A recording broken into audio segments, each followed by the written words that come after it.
জাতিসংঘ যে দৃঢ় ভূমিকা পালন করছে, একদিন আমরা তার সুষ্ঠু তদন্ত করে বিচার হবে।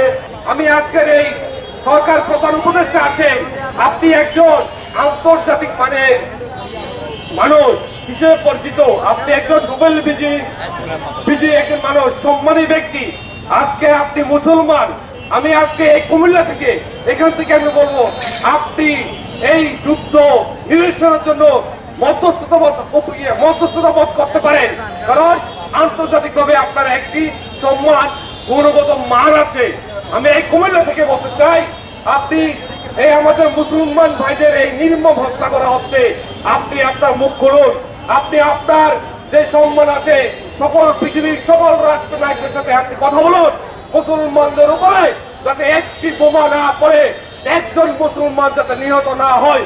আপনি ডক্টর ইউনূস সাহেব, আইন সরকার প্রধান উপদেষ্টা, আপনি পারেন, আপনি চাইলে পৃথিবীর সকল রাষ্ট্র নায়কের সাথে আপনি কথা বলতে পারেন।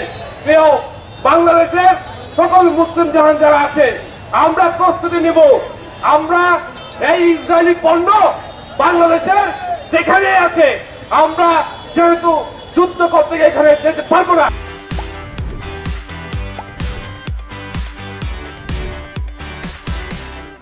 কিন্তু প্রতিবাদ এই বাংলার মাটি থেকে আমরা করতে হবে। যারা ভাঙচুর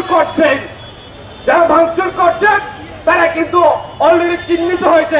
ছাত্রলীগের অনেক শুভাকাঙ্ক্ষী, এই মহানগর জেলা ছাত্রলীগের অনেক নেতার ছবি কিন্তু আমরা পেয়েছি। আমরা কঠোরভাবে বাংলাদেশ জাতীয়তাবাদী ছাত্রদল মানুষের ব্যবসা প্রতিষ্ঠানে যাতে হামলা না হয়, আমরা পাহারাদার হিসেবে সকলে কাজে কাজ মিলে কাজ করবো। প্রিয় উপস্থিতি, এই কুমিল্লাবাসীকে বলতে চাই, এখানে লুটতরাজের মধ্যে যারা জড়িত আছে সকলের ছবি সোশ্যাল মিডিয়াতে ভাইরাল হয়েছে। আপনারা যেই এলাকাতে যাদেরকে পান পুলিশের সমর্থন করবেন, তাহলে আমাদেরকে বলবেন, আমরা ধরে তাদেরকে পুলিশে দিয়ে দেবো।